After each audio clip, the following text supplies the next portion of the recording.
गुजरात दौरे पर गए पीएम मोदी का गांधीनगर में हुआ भव्य रोड शो। लोगों ने किया पीएम मोदी का स्वागत। सड़क के दोनों ओर खड़ी थी भारी भीड़।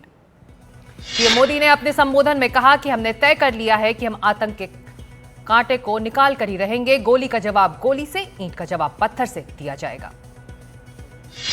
पहलगाम हमले के बाद सीएम उमर अब्दुल्ला की अध्यक्षता में पहलगाम में हुई कैबिनेट बैठक। उमर अब्दुल्ला ने कहा कि पिछले कुछ हफ्ते मुश्किल भरे थे, हम मुश्किल दौर से निकलेंगे। उमर अब्दुल्ला ने कहा, पर्यटन हमारी कमाई का जरिया, राजनीतिक मोहरा नहीं। घाटी में फिर से लौटेगी रौनक।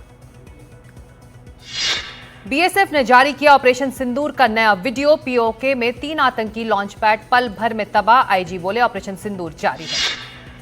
तेज प्रताप और अपनी बहन अनुष्का यादव के समर्थन में उतरे उनके भाई आकाश यादव। कहा, बिना मतलब पार्टी से निकाला, परिवार को बर्बाद होने से बचाइए लालू जी।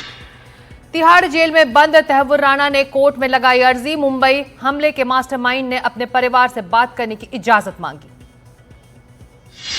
कृषि मंत्री शिवराज सिंह चौहान ने विदिशा से शुरू की पदयात्रा। एनडीटीवी से बोले, विकसित भारत के संकल्प के साथ ही खड़ी है जनता।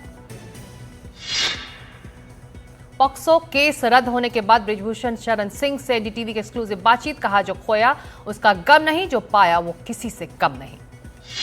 एनडीटीवी के कॉन्क्लेव में भाषा विवाद पर शिक्षा मंत्री धर्मेंद्र प्रधान का बयान। बोले, स्टालिन और ममता राजनीति के लिए कर रहे नेशनल एजुकेशन पॉलिसी का विरोध। जाति जनगणना पर रणनीति बनाने में जुटी कांग्रेस। कल राहुल गांधी ने पार्टी के ओबीसी नेताओं के साथ बैठक की। संभावित राजनीतिक परिणाम को लेकर पार्टी में मंथन।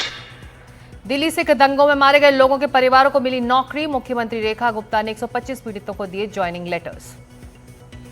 जासूसी के आरोप में गिरफ्तार ज्योति पर बड़ी खबर। 4 एजेंटों को लेकर पुलिस और एजेंसियों की जांच शुरू। सूत्रों के मुताबिक चारों एजेंट ज्योति मल्होत्रा के संपर्क में थे। बिहार की राजधानी पटना में रामकृष्ण थाने के महज 500 मीटर दूर फायरिंग। युवक पर दनादन फायरिंग, हथियार लहराते हुए मौके से फरार हुए आरोपी। सीसीटीवी फुटेज के आधार पर अपराधियों की तलाश में पुलिस। कोटा में युवती के साथ गैंगरेप के मामले में एसपी अमृत दोहन की प्रेस कॉन्फ्रेंस। कहा, चलती कार में गैंगरेप की वारदात। पीड़िता को उसका परिचित किसी कमरे में लेकर गया था, जहां उसने उसके साथ बलात्कार किया। उसके साथियों ने भी उसके साथ छेड़छाड़ की। नोएडा में सेक्टर 126 में एमिटी यूनिवर्सिटी के पास तेज रफ्तार का कहर। रेड लाइट पर पीछे से गाड़ी में मारी टक्कर। गाड़ी पूरी तरीके से हुई क्षतिग्रस्त। गाड़ी में बैठे लोगों की जान बाल बाल बची। ऑपरेशन सिंदूर के समय दिल्ली पुलिस की पंजाब के बॉर्डर इलाकों में छापेमारी। अंतर्राज्यीय ऑटो लिफ्टर सिंडिकेट का पर्दाफाश। 11 लग्जरी बरामद। पंजाब के 4 रिसीवर गिरफ्तार। एनडीटीवी की ड्रग्स माफियों के खिलाफ चलाई गई मुहिम का असर। नंदनगरी में एक और ड्रग तस्कर अमित गिरफ्तार। अमित के पास से 22 ग्राम स्मैक भी पकड़ा गया है। देश में कोरोना के मामलों की संख्या बढ़कर 1200 से ज्यादा हो गई है। केरल में सबसे ज्यादा 430 मरीज सामने आए हैं। महाराष्ट्र में 325, दिल्ली में 104, गुजरात में 83 मामले मिले। दिल्ली और नोएडा में कोरोना के मामले बढ़ रहे हैं। नोएडा में अभी एक्टिव केस की संख्या 10 है। वहीं दिल्ली में कोरोना के 104 मामले सामने आए हैं। बढ़ते कोरोना मरीजों को देखते हुए यहां मुख्यमंत्री, उपराज्यपाल, नीति आयोग के सदस्य वीके पॉल की बैठक हुई। उत्तर प्रदेश के मथुरा के वृंदावन में स्थित प्रसिद्ध श्री बांके बिहारी मंदिर कॉरिडोर मामले में नया मोड़। मंदिर के सेवायतों ने उत्तर प्रदेश सरकार के अध्यादेश को चुनौती दी है। कल ही राज्यपाल के आदेश से ये लागू किया गया था कि ट्रस्ट बनाने का भी फैसला हुआ है।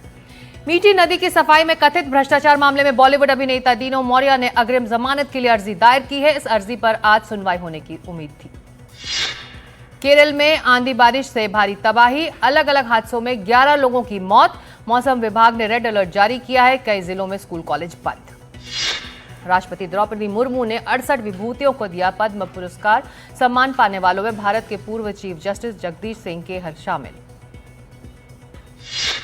देश भर में खान सर के नाम से मशहूर शिक्षक ने की शादी। छात्रों से साझा की जानकारी। 2 जून 2025 को पटना में एक रिसेप्शन पार्टी का भी आयोजन।